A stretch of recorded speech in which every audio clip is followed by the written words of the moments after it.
Hello दोस्तों, लेके आ गए हैं आज एक और नया वीडियो प्रकाश से संबंधित।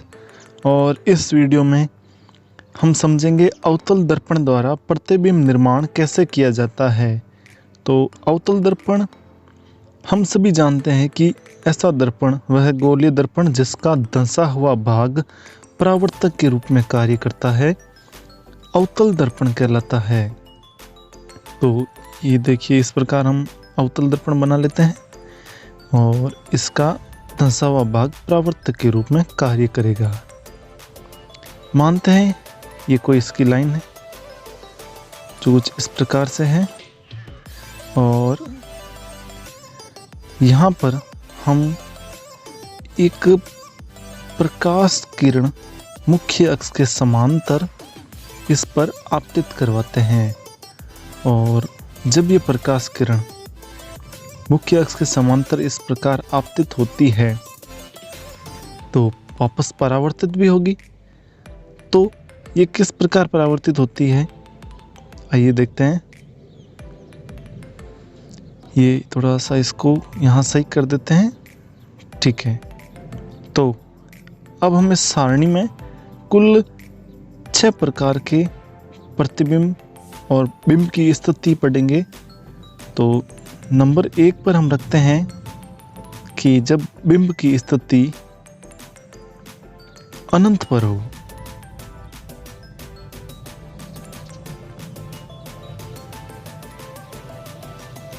या इसे हम कह सकते हैं अनंत दूरी पर हो।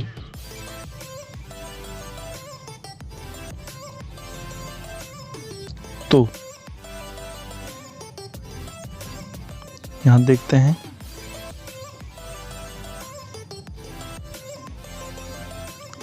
इस कंडीशन में ये यहाँ पर हो जाएगा डॉट डॉट, क्योंकि वस्तु अनंत से प्रकाश किरणें आ रही है और कहाँ आ रही है, अवतल दर्पण के साथ में, और ये मुख्य अक्ष के समांतर आकर वापस इस दिशा में आगे परावर्तित होती है। तो अब इसके लिए आगे हम 2 तीर से इन रेखाओं को दर्शाते हैं कि किस प्रकार ये परावर्तित होकर कहाँ जाती है। तो हमें पता है कि मुख्य अक्ष के समांतर आने वाली किरणें पिछले वीडियो में हमने देखा था कि फोकस बिंदु से होकर गुजरती है। तो इस प्रकार हमने कह दिया कि यहाँ पर फोकस बिंदु F है और ये सारी किरणें मुख्य अक्ष के समांतर आकर यहाँ पर परावर्तित होती है। तो हम लिख सकते हैं प्रतिबिंब की स्थिति कि जब वस्तु या बिंब अनंत दूरी पर होगा तो प्रतिबिंब फोकस बिंदु पर बनेगा। तो यहाँ लिख देते हैं फोकस बिंदु, ठीक है। अब प्रतिबिंब का स्वरूप कैसा होता है, तो हम याद रखना है कि जब कभी भी अवतल दर्पण की बात होती है, एक आखिरी कंडीशन को छोड़कर सभी में प्रतिबिंब का स्वरूप वास्तविक व उल्टा बनता है। हमेशा याद रखना है इसको कि प्रतिबिंब का स्वरूप हमेशा वास्तविक एवं उल्टा ही बनेगा, ठीक है। फिर प्रतिबिंब का आकार कैसा होगा, तो देख सकते हैं आप कि मुख्य अक्ष के ऊपर से आने वाली किरण नीचे की तरफ जा रही है और नीचे से आने वाली किरण ऊपर की ओर। अर्थात अगर इस प्रकार कोई उस अवतल दर्पण के सामने आदमी अनंत पर खड़ा है तो उसका प्रतिबिंब उसका एकदम उल्टा बनेगा, सर नीचे पैर की तरफ और पैर जो है ऊपर सर की तरफ। तो हम कह सकते हैं कि यहाँ पर बनने वाला जो प्रतिबिंब है उसका स्वरूप वास्तविक एवं उल्टा होता है। अब बात आती है प्रतिबिंब का आकार कैसा होगा, तो हम कहेंगे कि प्रतिबिंब वस्तु से अत्यधिक छोटा होगा।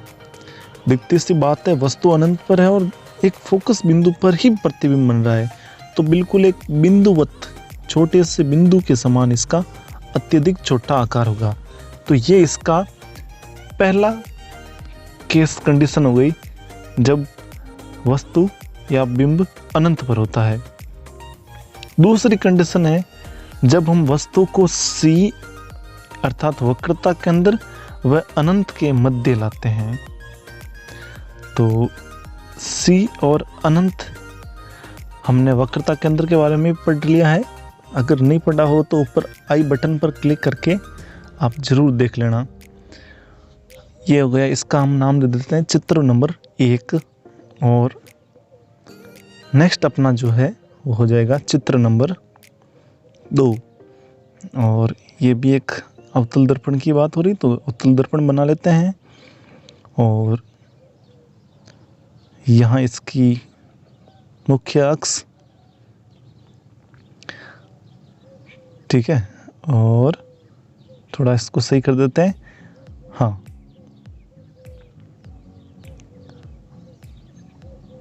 चलो। और इसके बाद मुख्य अक्ष के ऊपर एक बिंदु, जिसको हम नाम दे देते हैं बिंदु सी। और ये भाई सी वक्रता केंद्र है जिस पर हम वस्तु को रखेंगे।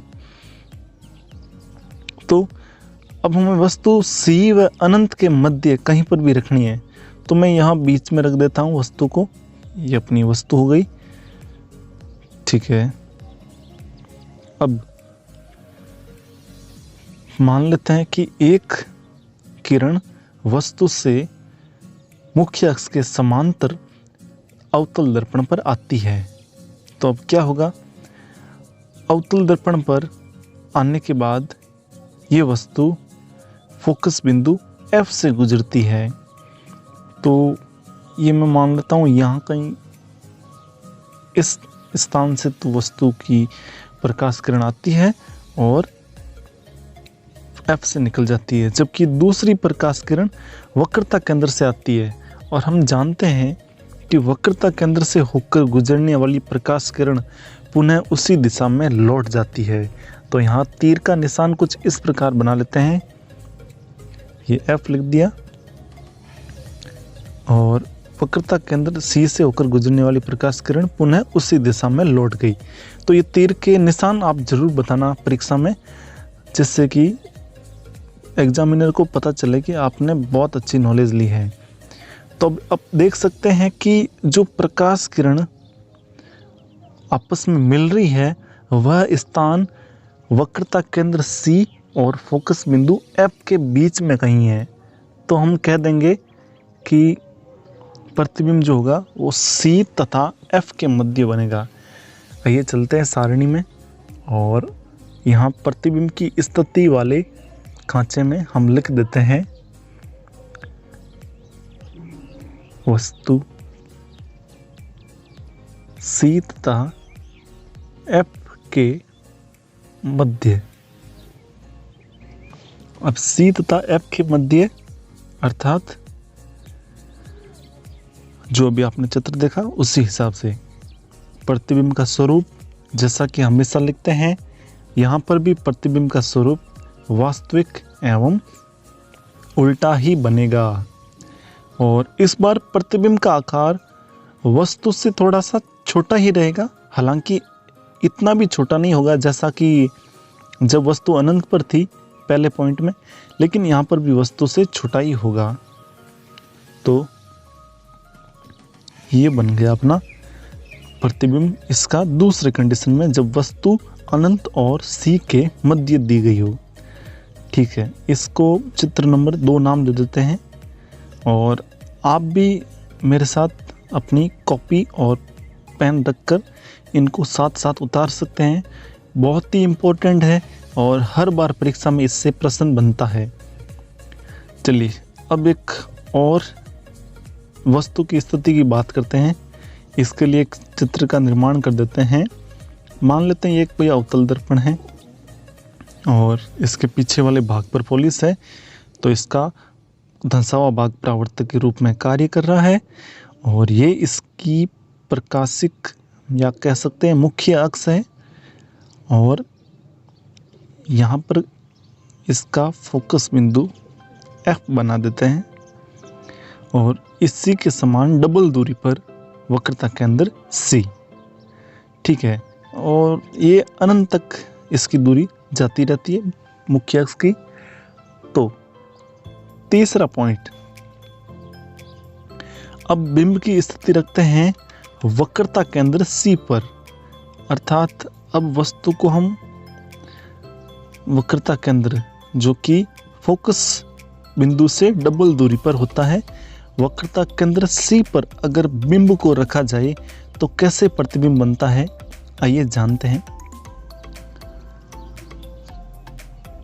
ठीक है, तो यहाँ मान लेते हैं अपनी वस्तु है वक्रता केंद्र C पर। ठीक है, और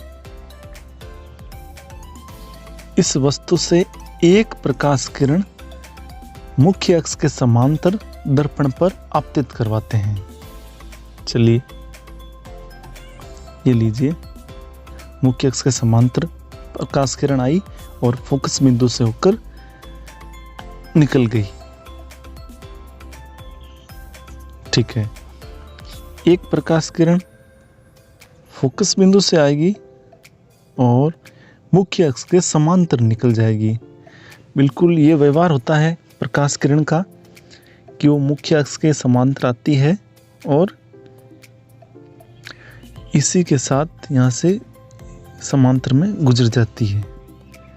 ठीक है, तो हम देखते हैं कि जब वस्तु मुख्य अक्ष के समांतर आने वाली प्रकाश दो किरणें आपस में मिलती है तो इनका मिलने वाला स्थान ये जो भी होगा ये वक्रता केंद्र C पर ही होगा। अर्थात अब प्रकाश किरण वक्रता केंद्र C पर मिलती है तो हम कह देते हैं कि प्रतिबिंब की स्थिति वक्रता केंद्र C पर होगी और प्रतिबिंब का स्वरूप वास्तविक तथा उल्टा होगा और प्रतिबिंब का आकार वस्तु के बराबर ही रहेगा।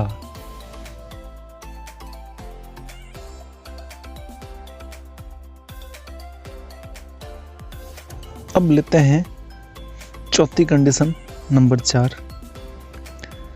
अब हम वस्तु को वक्रता केंद्र C और F के बीच में रखेंगे, तब देखते हैं वस्तु का प्रतिबिंब कैसा बनता है और इसकी स्थिति क्या रहती है। तो एक नया डायग्राम इसके लिए बनाते हैं, इसका नाम दे दिया चित्र नंबर 3। ठीक है, तो ये फिर से एक अवतल दर्पण और ये पीछे वाले भाग पर पॉलिश और इसका मुख्य अक्ष एकदम दर्पण के बीच में से होता हुआ, साथ ही फोकस बिंदु F और वक्रता केंद्र C। ठीक है, अब कंडीशन कहती है कि हमें वस्तु को C और F के बीच में रखना है। तो C तथा F के बीच में यहाँ हम इस प्रतिबिंब को बिंब को दर्शाते हैं कुछ इस प्रकार। ये लाइन बन गई और अब यहाँ से एक प्रकाश किरण मुख्य अक्ष के समांतर आती है और समांतर आने वाली प्रकाश किरण फोकस बिंदु से होकर गुजरती है। ठीक है, तो एक और प्रकाश किरण है जिसको सीधे फोकस बिंदु से गुजारते हैं और वो मुख्य अक्ष के समांतर चली जाती है। इस प्रकार दो किरणों को आपस में गुजारते हैं और ये किरणें आपस में जिस बिंदु पर मिलती है वह बिंदु C से कुछ परे बनता है, अर्थात C से दूर बनेगा। ठीक है, और इसे हम वस्तु प्रतिबिंब की स्थिति C से परे बताएंगे। तो ये चित्र है नंबर 4 जो कि जब वस्तु C और F के मध्य होती है तब उसका डायग्राम दर्शा रहा है। और ये तीर के निशान बना देते हैं ताकि वस्तु की और प्रकाश की दिशा पता कर सकें। यहाँ लिख देते हैं प्रतिबिंब की स्थिति। नंबर 4 सी व एफ के मध्य है तो प्रतिबिंब की स्थिति सी से परे होगी। ठीक है, बाकी डाटा सेम ही है। प्रतिबिंब का स्वरूप वास्तविक एवं उल्टा। साथ ही प्रतिबिंब का आकार वस्तु से बड़ा। ध्यान रखना, अब क्योंकि प्रतिबिंब वस्तु से पीछे बन रहा है तो प्रतिबिंब का आकार वस्तु से बड़ा होगा। चलिए अब नंबर 5, और इस बार हम बिंब को फोकस बिंदु F पर रख देते हैं। जैसे जैसे आप नोटिस करेंगे 1 से लेकर 5 तक आते आते वस्तु को धीरे धीरे दर्पण के पास लाते जा रहे हैं। अभी वस्तु C व F के मध्य थी, जिसे हम चित्र नंबर 4 दे देते हैं, और इसके बाद अब वस्तु को F बिंदु पर रखेंगे। तो आइए पहले इसका डायग्राम बना लेते हैं। नंबर 4 और ये डायग्राम नंबर 5 का है। तो पीछे के भाग में पॉलिश और इसी के साथ मुख्य अक्ष। ठीक है, इसको थोड़ा सा ऊपर एकदम बीच में रखना है, ये लीजिए। और यहाँ पर अब बिंदु बना लेते हैं F तथा C। ठीक है, तो यहाँ कहीं मान लेते हैं अपना बिंदु F C, दोनों ही बना दिए। ठीक है, अब वस्तु को बिंदु F पर रख देते हैं। ये लीजिए बिंदु F, इसको थोड़ा सा सीधा कर देते हैं। और अब इस वस्तु से मुख्य अक्ष के समांतर कोई प्रकाश किरण आपतित होती है। मान लेते हैं ये रही वो प्रकाश किरण जो मुख्य अक्ष के समांतर आई और फोकस बिंदु से होकर गुजर जाती है। ओके, ये फोकस बिंदु से गुजरने वाली प्रकाश किरण। अब एक और किरण जिसे प्रकाशिक केंद्र O, मैंने यहाँ लिखा नहीं है, ये प्रकाशिक केंद्र O कहलाता है, जहाँ से मुख्य अक्ष गुजरती है। हमने पिछली बार परिभाषा में पढ़ा था। तो यहाँ से एक प्रकाश किरण जो भी आपतित होती है वो मुख्य अक्ष के साथ बराबर कोण बनाते हुए दूसरी दिशा में परावर्तित हो जाती है। बराबर कोण कैसे, देखो ये लोग कुछ इस प्रकार इसको छोटा कर देते हैं और आप देख सकते हैं कि ये सारी की सारी जैसे कि दोनों किरणें आपस में कभी नहीं मिलती है, अनंत पर जाकर मिलती है, अर्थात इनका मिलान होता ही नहीं है। तो दिखती सी बात है, हम कह सकते हैं कि यहाँ पर जो प्रतिबिंब बनेगा वो अनंत पर जाकर बनेगा, क्योंकि किरणें आपस में कहीं भी टकरा नहीं रही है। तो पांचवी कंडीशन यही है कि जब वस्तु F पर होती है तो प्रतिबिंब हमेशा हमेशा अनंत पर बनता है। तो यहाँ पर इस प्रकार डॉट डॉट से दर्शा देते हैं कि ये किरणें अनंत की ओर बढ़ रही है, आगे लगातार बढ़ते जा रही है बस, और अनंत तक चलती है ये। ठीक है, और अब नंबर 5 पर जो हमारी कंडीशन है वस्तु F पर है तो प्रतिबिंब की स्थिति अनंत पर होती है और प्रतिबिंब का स्वरूप वास्तविक एवं उल्टा होता है। वास्तविक एवं उल्टा। ठीक है, और प्रतिबिंब का आकार हम कहेंगे वस्तु से अत्यधिक बड़ा।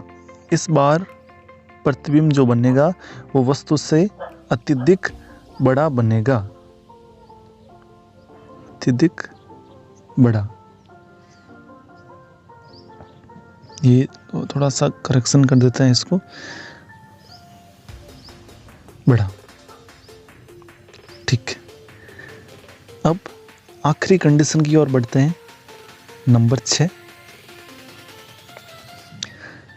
ये एकमात्र ऐसा केस है छठा जो भी हम बनाने जा रहे हैं, जब वस्तु, और यहाँ पर एक बात ध्यान देने की है कि जब वस्तु अनंत दूरी पर होती है तो प्रतिबिंब फोकस बिंदु पर बनता है, और जब 5वें पॉइंट में हमने वस्तु को फोकस बिंदु पर रखा है तो प्रतिबिंब अनंत पर बन रहा है। तो ये बहुत ही याद रखने के लिए आसानी होगी कि F पर तो वस्तु अनंत पर, और अगर प्रतिबिंब अनंत पर तो वस्तु F पर। ठीक है, अब छठा पॉइंट जो कि इसका लास्ट पॉइंट है और इसका व्यापक रूप में हमारे आसपास हम इसका उपयोग भी देखते हैं। जब वस्तु F तथा ध्रुव के मध्य हो, जानते हैं क्या होता है? अगर वस्तु F फोकस बिंदु और ध्रुव O के बीच में रखी गई हो, तो इसके लिए भी एक डायग्राम बनाते हैं। ठीक है, तो ये इसको चित्र संख्या 5 देते हैं, और अब हम बनाने जा रहे हैं छठा चित्र, जो कि इसका अवतल दर्पण से निर्मित प्रतिबिंब का लक्ष्य चित्र है। ये लीजिए, इस चित्र में बहुत ही इम्पोर्टेंट खासियत है, बाकी वाले याद करना आसान है, इसको थोड़ा सा आप समझ लेना, क्योंकि ये बहुत ही महत्वपूर्ण है बाकी वालों की तुलना में, और परीक्षा में इससे सवाल भी बन सकता है। तो ये अपना अवतल दर्पण हो गया, और ये इसकी मुख्य अक्ष हो गई, और अब इस मुख्य अक्ष के ऊपर हम बिंदु अंकित करते हैं F और O। तो F और O के मध्य मान लेते हैं ये रही हमारी वस्तु। ठीक है, और इस वस्तु को थोड़ा सा एक बस सही सीधी डायरेक्शन बनाता हूँ। ये लो, ये हो गई हमारी वो वस्तु जो कि F और O के मध्य है, और इससे भी 2 प्रकाश की किरणें निकालते हैं। वही तरीका, मुख्य अक्ष के समांतर आने वाली सारी किरणें फोकस बिंदु F से गुजरेगी, तो निकालते हैं फोकस बिंदु से एक किरण को। ये लीजिए, यहाँ आई और यहाँ से होकर सीधा आगे बढ़ गई फोकस बिंदु की तरफ होती हुई। ठीक है, ये पहली किरण। अब दूसरी किरण को ध्रुव पर आपतित करवाते हैं, तो ये मुख्य अक्ष के साथ बराबर कोण बनाते हुए परावर्तित होती है दूसरी दिशा में। कुछ इस प्रकार हम मान लेते हैं ये अपनी दूसरी किरण परावर्तित होती है। तो अब हम देखते हैं कि इस परावर्तित किरणों का दिशा अगर देखें तो ये पीछे की तरफ बढ़ रही है, दर्पण के बाईं ओर बढ़ रही है, और आगे जाकर ज्यों-ज्यों फैल ही रही है, कम नहीं हो रही है। अगर किरणों की आप चौड़ाई देखें तो आगे की तरफ तो फैल रही है, लेकिन अगर इन किरणों को पीछे की तरफ बढ़ाया जाए तो ये पीछे की तरफ जाकर किसी एक बिंदु पर जाकर ये मिल जाती है, और हम कह देते हैं कि ये वो बिंदु है जहाँ पर इसका प्रतिबिंब बनेगा, अर्थात इस बार प्रतिबिंब दर्पण के पीछे बनेगा। देख लो, बाकी के 5 चित्रों में प्रतिबिंब जो है वो दर्पण के आगे बन रहा है। ये एकमात्र ऐसी कंडीशन है जब प्रतिबिंब दर्पण के पीछे बन रहा है। ठीक है, तो अब इसको अपने नाम दे दिया जो भी है सारणी में, और ये सारणी में जरूर बताएंगे कि ये कैसा प्रतिबिंब बनेगा, सीधा क्योंकि ऊपर की तरफ है, और आभासी क्योंकि ये वास्तव में नहीं मिल रहा है, आभास हो रहा है कि पीछे की तरफ किरणें मिल रही होगी। तो इस प्रकार ये एकमात्र ऐसा प्रतिबिंब है जो वास्तविक और सीधा बनेगा। ठीक है, तो हम इस सारणी में इस अपना आखिरी पॉइंट भी भर लेते हैं। हम लिखते हैं कि जब वस्तु F तथा ध्रुव के मध्य होती है तो प्रतिबिंब की स्थिति दर्पण के पीछे होती है, और प्रतिबिंब का आकार आभासी एवं सीधा होता है। साथ ही प्रतिबिंब का आकार वस्तु से बड़ा, यहां पर भी आकार बड़ा ही होगा। ठीक है, तो ये अपने टोटल 6 कंडीशन हो गई और 6 ही इसके चित्र। अब एक और महत्वपूर्ण प्रश्न बनता है, अवतल दर्पण के उपयोग लिखिए। कंपटीशन एग्जाम हो या फिर आपके 10th बोर्ड, कुछ भी हो, इसमें से सवाल जरूर बनता है। हम मुख्य रूप से मोटे मोटे तौर पर अवतल के 4 उपयोग पढ़ते हैं। तो हम जानते हैं कि वाहनों की जो हेडलाइट होती है, वो हेडलाइट वास्तव में एक अवतल दर्पण होती है, जिससे हमें समांतर किरणों का एक पुंज प्राप्त होता है, जिससे आगे सड़क पर बहुत आसानी से दिख जाए।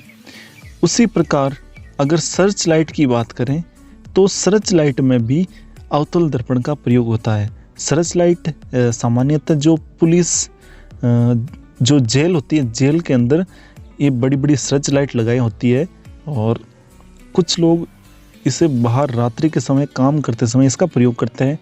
साथ ही अपने घरों में डिश और परावर्तक टेलीस्कोप, अर्थात बड़े बड़े टेलीस्कोप जिससे हमें सिग्नल भेजना होता है, इन सभी में अवतल दर्पण का उपयोग होता है। ठीक है, अब समझते हैं दूसरा उपयोग इसका क्या होगा। हम कह सकते हैं कि जो सेविंग दर्पण होता है, सेविंग दर्पण मतलब वही जो नाई की दुकान पर, बार्बर शॉप पर दाढ़ी बनाने के लिए होता है, तो उस सेविंग दर्पण का रूप भी वास्तव में एक बहुत बड़ा अवतल दर्पण का ही होता है। इसी कारण हमें हमारा प्रतिबिंब उस दर्पण के अंदर बड़ा दिखाई देता है। और इसका तीसरा उपयोग हो जाएगा, जो दांत, नाक, कान और गले के जो चिकित्सक होते हैं, वह चिकित्सक भी इस अवतल दर्पण का उपयोग करते हैं। क्यों करते हैं उपयोग? क्योंकि अवतल दर्पण में वस्तु का बड़ा प्रतिबिंब प्राप्त किया जा सकता है। इसीलिए ये सभी चिकित्सक जो होते हैं, विशेषज्ञ जिन्हें कह सकते हैं, ये भी अवतल दर्पण का उपयोग करते हैं। चौथा, अवतल दर्पण का उपयोग हमारे सौर भट्टियां जो होती है, जो कि सूर्य से ऊष्मा ग्रहण करके गर्म होती है और ऊर्जा प्राप्त करती है, उन सौर भट्टियों में भी अवतल दर्पण का उपयोग होता है। तो ये थे कुछ महत्वपूर्ण प्रश्नों से संबंधित पॉइंट, और मिलते हैं बहुत जल्द नेक्स्ट वीडियो में। आशा करता हूँ आपको ये वीडियो पसंद आया होगा, तो वीडियो को लाइक ज़रूर करें। धन्यवाद।